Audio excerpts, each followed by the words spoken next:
Beleza aí, meus amigos? Voltamos, o último bloco, firmes e fortes. Futuros policiais federais, isso aí, pensamento positivo. Gente, estudar e nada melhor do que a gente pensar no nosso sonho. Lógico, põe na telinha. Segunda questão de permutação, só lembrando que aí estamos no caso agora da permutação com repetição de elementos.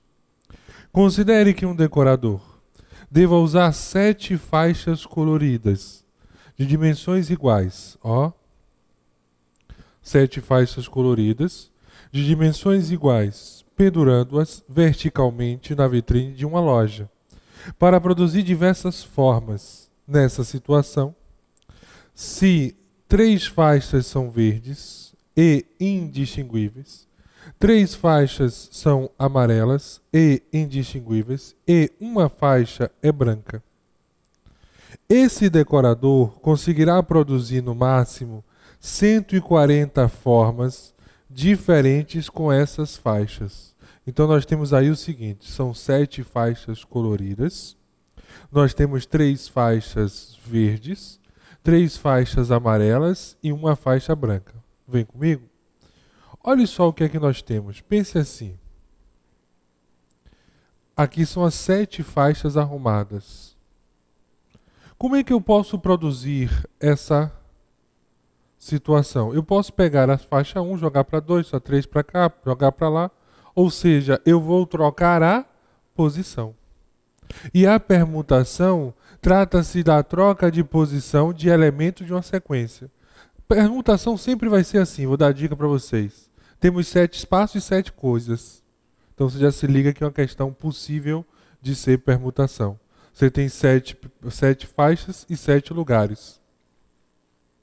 A quantidade de elementos que eu possuo sempre será igual à quantidade de elementos de espaços. Por quê? Porque eu não vou acrescentar termos. Eu vou pegar o termo primeiro, jogar para o terceiro jogar para o segundo, o quarto jogar para o quinto jogar para o sexto. Eu vou fazer uma permuta entre eles. Então, por isso que a quantidade de elementos sempre, meus amigos, será igual à quantidade de espaços. Aí uma grande dica, se você está na dúvida, que é sobre permutação. Só que aí nós temos alguns probleminhas. Quais são? Primeiro é tranquilo. Nós temos 7 faixas no total.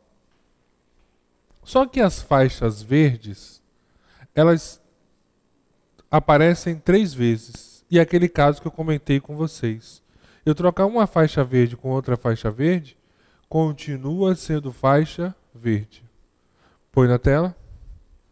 Olha aí, só para relembrar, nós temos 3 faixas verdes, 3 amarelas e uma branca. Então vamos aqui. Verdes nós temos 3. Amarelas nós temos 3 também. O total de faixas que nós temos corresponde a 7. E aí, só que dessas 7, existe uma repetição de verde 3 vezes e uma repetição de amarela também 3 vezes. E aí, nesse caso, vamos jogar na fórmula. 7 fatorial, 3 fatorial sobre 3 fatorial. Lembrando a relação do fatorial, o que eu comentei com vocês? Quando temos elementos embaixos, né, fatoriais, desenvolvendo o de cima,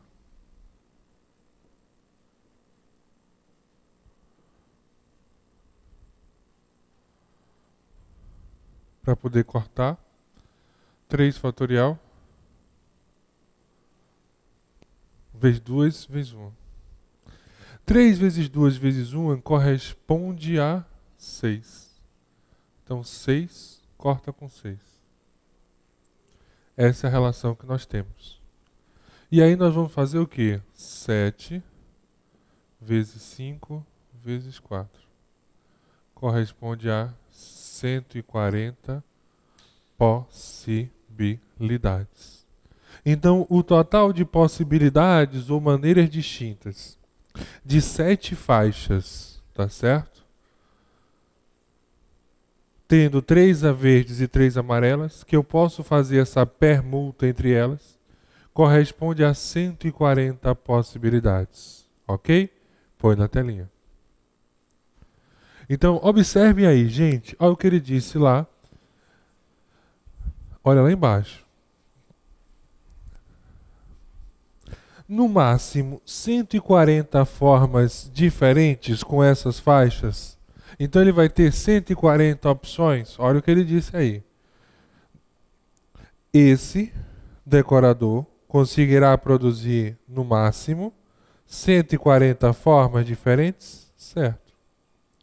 Aliás, ele conseguirá exatamente 140 formas. É isso que nós temos. Beleza, meus amigos? Agora, gente, ó, eu coloquei uma questão que não é do CESP, é uma questão minha, eu adaptei um pouquinho, só para a gente ver aquele caso especial, que é a quantidade, vamos ver, de quê? Põe na tela. Deixa eu só apagar aqui o quadro, enquanto vocês dão a lida.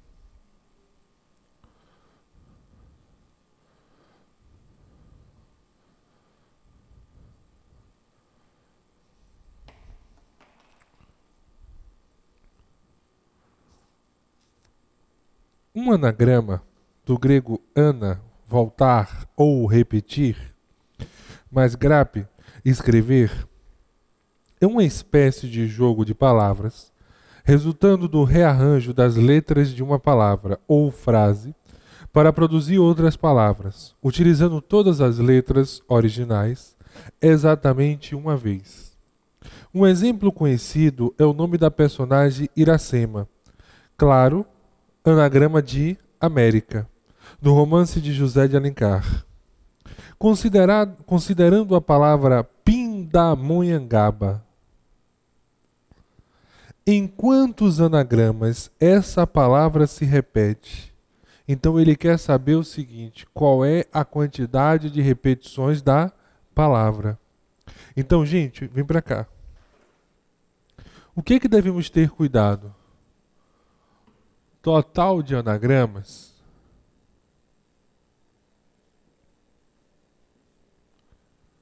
Quando eu tenho um total de anagramas, eu utilizo a fórmula n fatorial, alfa fatorial. Eu uso essa fórmula. Agora, quando eu solicito a repetição da palavra,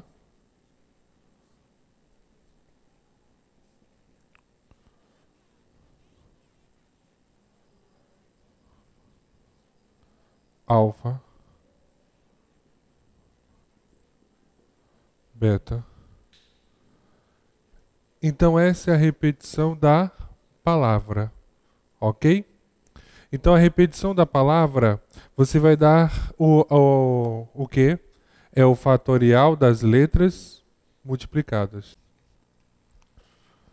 Beleza, meus amigos, tranquilos? Cuidado, viu? Não podemos esquecer, ó. Primeira opção de pergunta, total de anagramas. Segunda opção de pergunta, a repetição da palavra. Então vamos ver o que ele quer? Nós já vimos que ele quer a repetição da palavra. Põe na tela. Olha aí. Considerando a palavra Pindamonhangaba, em quantos anagramas essa palavra se repete? Aumente um só.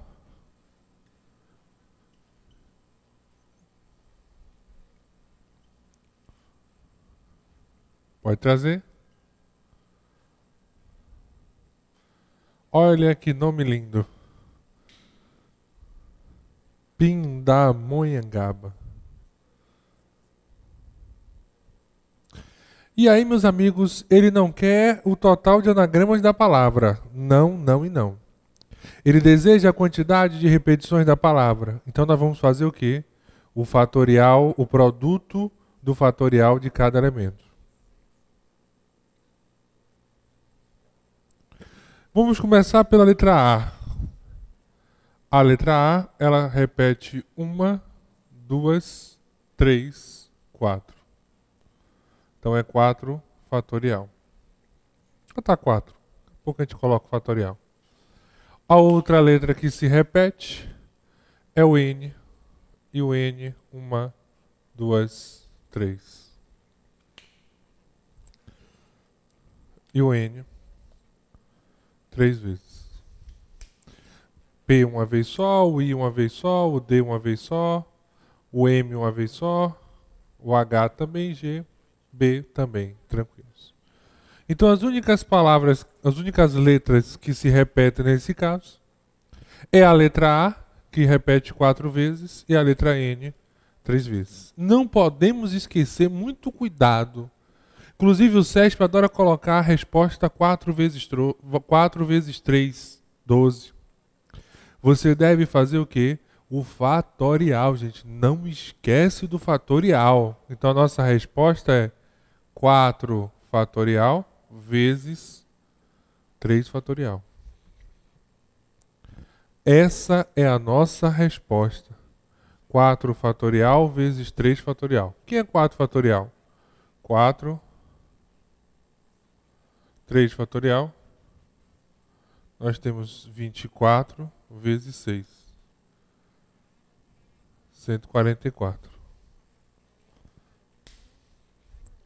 Nós temos 144 possibilidades de resultado. Então, só para fazer aqui, ó, 4 vezes 3 vezes 2 vezes 1 é 24. 3 vezes 2 vezes 1 é 6.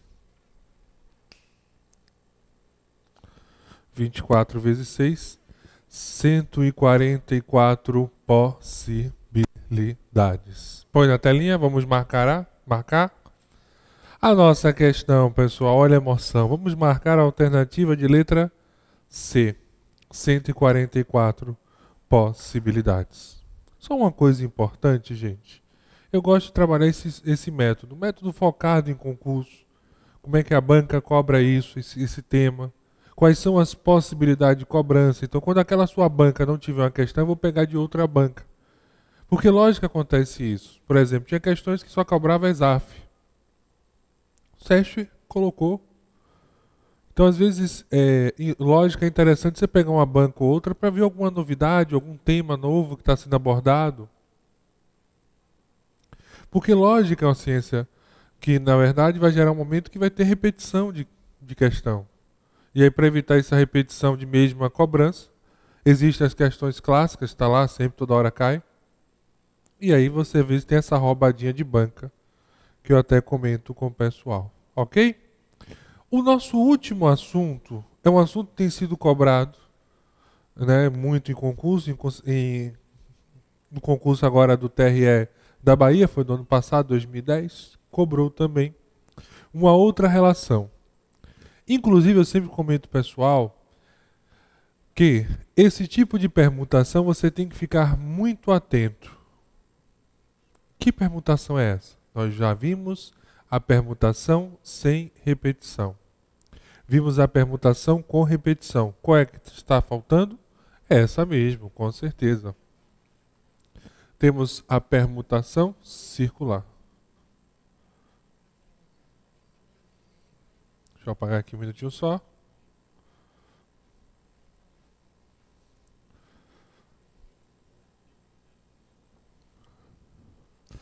A permutação circular, pessoal, ó. Permutação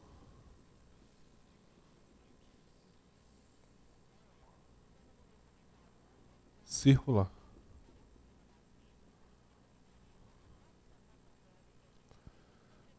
São pessoas arrumadas em um círculo.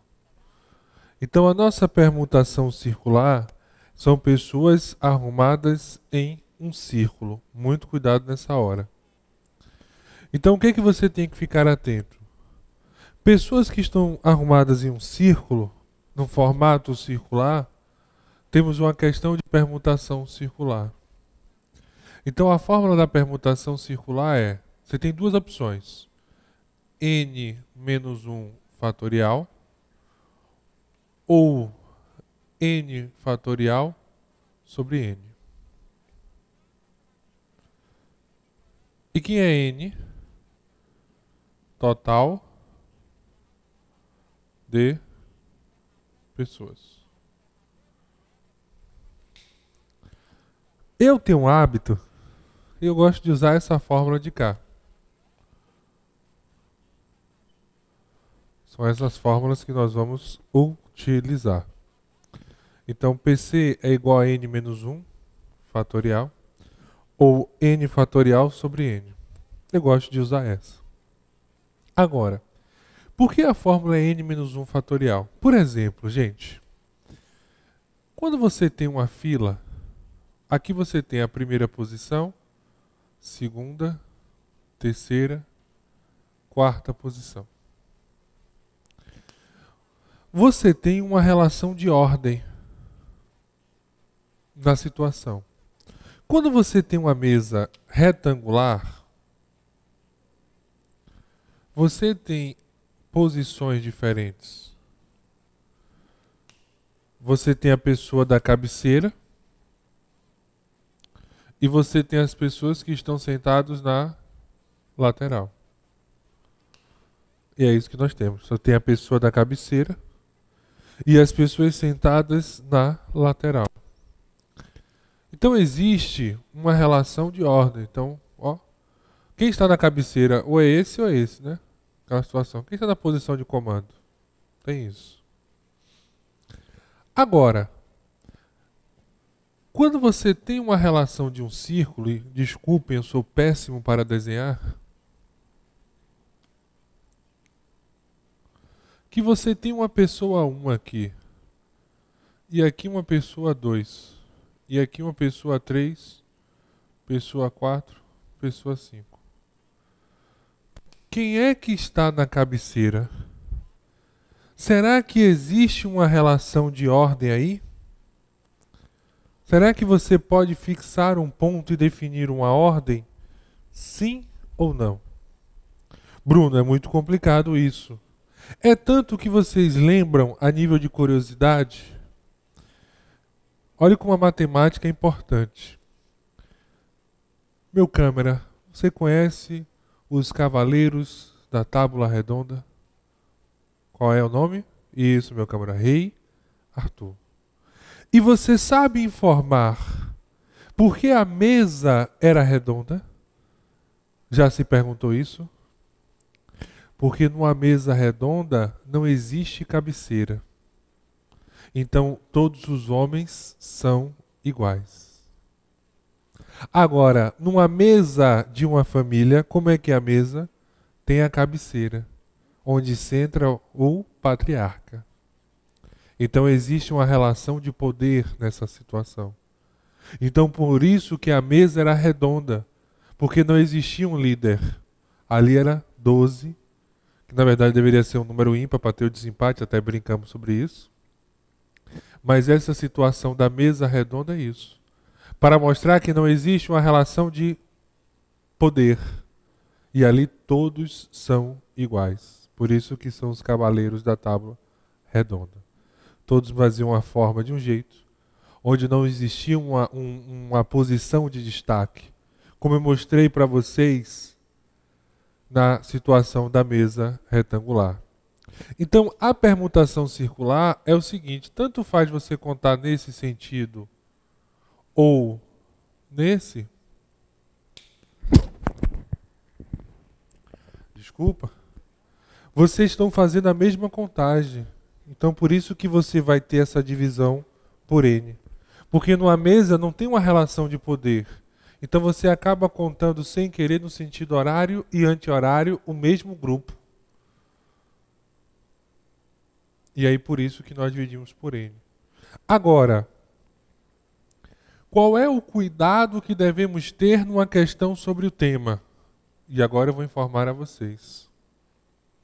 Muito cuidado agora. A permutação circular não é quando as pessoas estão em um círculo. Não. É quando o formato da arrumação gera pessoas em círculo. Então, por exemplo, se as pessoas estão numa mesa circular, logo elas estão no formato circular. Agora, o que foi que a questão do CESP e do TRE da Bahia? Pessoas em uma mesa quadrada, de face frontal, é uma permutação circular também. Então existem dois tipos de ocorrer uma permutação circular. Tipo 1, pessoas em uma mesa circular ou redonda? Tipo 2. Pessoas numa mesa quadrada, olha, eu falei quadrada,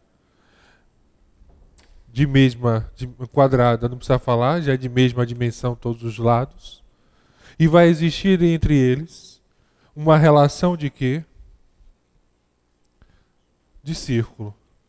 É porque não ficou muito legal, peço desculpa a vocês, mas se você observar, imagina que é um círculo. Ô Bruno, parece com tudo, menos com círculo, faz isso não.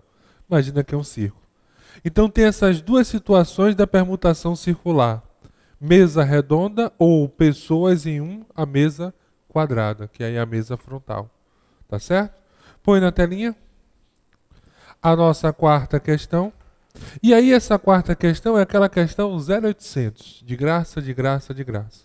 Uma mesa circular, tem 6 lugares que serão ocupados pelos 6 participantes de uma reunião. Nessa situação, o número de formas diferentes para se ocupar esses lugares com os participantes da reunião é superior a 10 ao quadrado. Vamos por partes. Vem comigo. A questão informou que é uma permutação circular. Tá certo? Não teremos problema. Então, ó. Só para lembrar, n menos 1 fatorial. E o nosso n é igual a 6, porque é a quantidade de pessoas. Então, teremos uma permutação circular de 6 menos 1 fatorial. Uma permutação circular de 5 fatorial. 5 fatorial é 5 vezes 4, vezes 3, vezes 2, vezes 1. Ou seja, teremos 120 possibilidades ou maneiras de arrumarmos essas 6 pessoas nessas 6 mesas, nessas 6 posições que nós temos aí. E aí o que é que ele me informou? Põe na telinha. Nessas condições, o número de formas diferentes para se ocupar esses lugares com os participantes da reunião é superior a 10 ao quadrado. 10 ao quadrado corresponde a 100. E a nossa resposta foi 120. E 120 com certeza é superior a 100. Por isso que nós vamos dizer que o item está correto. Beleza aí, meus amigos, tranquilos? Observe a situação. 2 aulas para nós estudarmos a análise combinatória. Sensacional. Acabamos nossa parte de análise combinatória. Na próxima aula nossa, vamos trabalhar sobre probabilidade. E aí depois vamos estudar a lógica proposicional. Aproveitando esse tempinho que eu tenho ainda, isso é muito importante dizer assim, gente, análise combinatória, a gente dá o caminho, dá as dicas. Mas você só vai ter a manha, a dica, com o processo de erro e acerto. Ou seja, treinar a maior quantidade de questões possíveis. Só para relembrar, me desculpa, eu não lembro se eu comentei, eu sou autor, tenho um livro meu de raciocínio lógico, CESP, questões comentadas. 250 questões comentadas separadas por tema. Autor Bruno Vilar, lógico, e editora Método, tá certo? No próprio site da editora ou no site da Livraria Última Instância, você adquire meus livros com um desconto. Então, qual é o conselho? Essa parte de análise combinatória é bastante cobrada. Até foi uma surpresa agora no TRT do Rio Grande do Norte. Foi a primeira vez que eu vi ter análise combinatória no edital e ele não priorizar a análise combinatória. Ele priorizou probabilidade. Foi uma surpresa, na minha visão. Mas geralmente ele sempre cobra análise combinatória. Tá certo? Então, cuidado aí que agora teve essa novidade. Inclusive, ele trouxe algumas relações de probabilidade complementar, que eu sempre comento, mas agora eu vou dar um reforço maior para não esquecermos. Tá certo? Então, só para a gente amarrar, a nossa programação inicial são 5 aulas, mas teremos uma 6ª aulazinha extra, vou disponibilizar para vocês, que vai ser uma parte final da lógica proposicional. Primeiramente, no curso de delegado tem que bater muito a lógica proposicional. Para ser sincero de vocês, o que eles cobram mais é análise combinatória, probabilidade e lógica proposicional, ou seja, todos os assuntos. Tá certo? O curso é você de agente, delegado, o conteúdo é o mesmo, então não tem problema, a gente pode trabalhar de maneira igual. Então aí as turmas são juntas, por isso que eu sempre falo policiais federais. Beleza? Então, meus amigos, vamos terminar um pouquinho mais cedo, depois a gente não tem problema, a gente compensa aí. Fiquem com Deus, tá certo? E vamos até a nossa terceira aulinha estudando probabilidade.